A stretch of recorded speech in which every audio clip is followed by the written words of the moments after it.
Unsa man ni sila? Pamilya! Okay. Unsa man si tatay? Naghawid og kuan. Naghawid og isda. Kung si nanay ilaw ng tahanan, unsa man si tatay? Unsa man day buhato ni tatay sa inyong balay? Magtuwa. Magtuwa og manok. Yes, Kay unsa man day si tatay? Magtuwa og manok kay unsa man day si tatay? Sugarol. Si nanay ilaw ng tahanan, si tatay haligi ng tahanan. Nganong gitawag man siya haligi ng tahanan? Kay siya man ang padre di pamilya. Siya man narbaho para unsa man?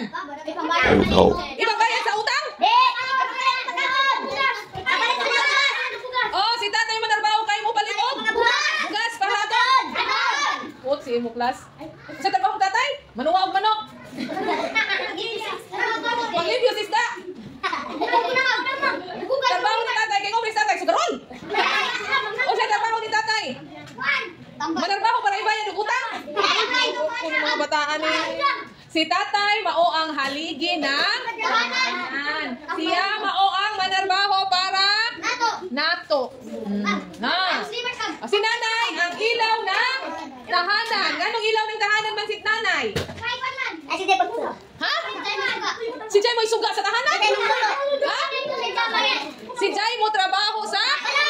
Siya mo atiman sa inyo. Siya ang mo aliglar. Okay. Siya ang magluluto. Siya ang maglalaba. Siya ang magpapayo ninyo. Ayaw na buhata kay bad na.